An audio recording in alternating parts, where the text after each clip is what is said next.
my ex, my biggest turnoff with her is that she prayed too much. She just prayed way too much. Like, you ain't gotta pray for everything. Like, did she pray for you? I'm sure she did. You sure? Yeah. Where them blessings go? Because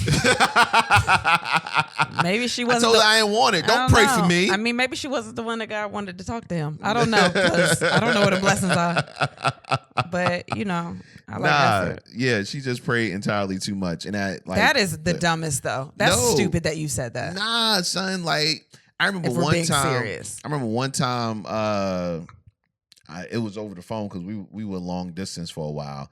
And she wanted to pray right before I went to the club. And I'm like, nigga, I don't want to pray before I go to the club. You should be very thankful that someone wants to think about you enough to cover you when you go out in situations like that. See, you were always at the club because you had to host, and a lot of things happen at clubs. That's not even being sarcastic. To say that is to say that she was praying because I was going to the club. No, she just wanted to pray right before I went to the club. But what was the prayer about? Not about the club. Was it about you? No, it was like a whole Bible study. She was like, well, before you go to the club, can we just go over Corinthians part 1 and you are fucking lying to me. I'm serious. You're lying. I am serious. My man's will tell you. He will tell you. He was right there. You are lying to me. I promise. And I had to pull up the Bible app and read. Like, she wanted, you know how you did in she wasn't praying to like keep you safe? No, like straight prayers before. Well, there's a difference between reading a passage in the Bible and praying. No, both. You don't remember that in like Sunday school where you'll read a passage, then they'll read, then you read, then they read. Yeah, then you say a prayer afterwards. Yeah, it's church. I grew up in church. Yeah, so that was exactly how it was. She read a little bit. Now you go, and then I read a little bit, and then she will go again. I don't think that that's fair to say. Well, okay. It's fair to say it's a turnoff for you. Yeah, that was a turnoff like a motherfucker. But there's nothing wrong with someone that lives their life that way and wants their life to be led by the word. No, there's nothing wrong with that. There is absolutely nothing wrong with that. I love the Lord. I think it's amazing that you had a woman that like cared about you enough to like take you on that journey with her. You don't?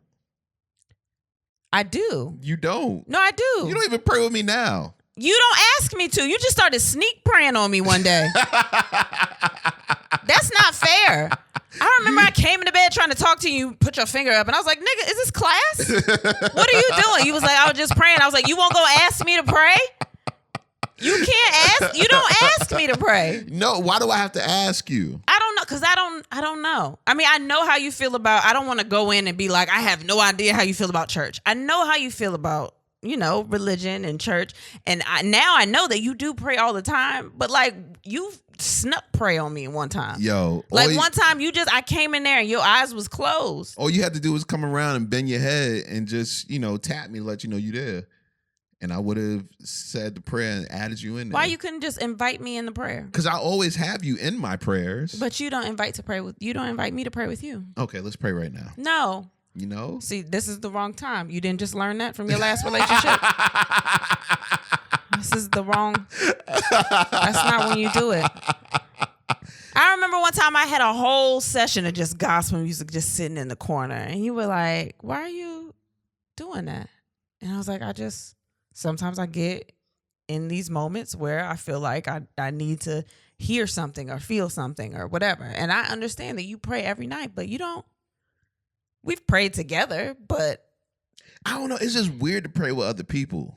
Like, I don't even know what that means. Like, I've always found it weird. Like, it almost feels. So you understand how that turnoff is more about you then? Because some people don't think that is weird. And I've always been like this. Even when you in church and everybody bows their head, it's just like, I mean, we could have did this by ourselves. We could have had. Y'all wouldn't have had the same message. I guess. And maybe God don't want to talk to some of y'all. Or when you got a whole, you ever held hands in a circle and prayed?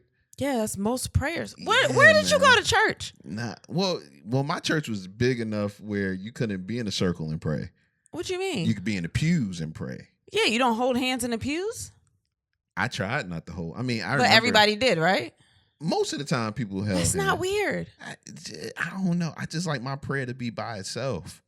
You real selfish. I know you're supposed to touch and agree, but I don't really want to touch you. Because you might not agree. But I seen what you was doing. I don't know. You got a little spice on your prayer.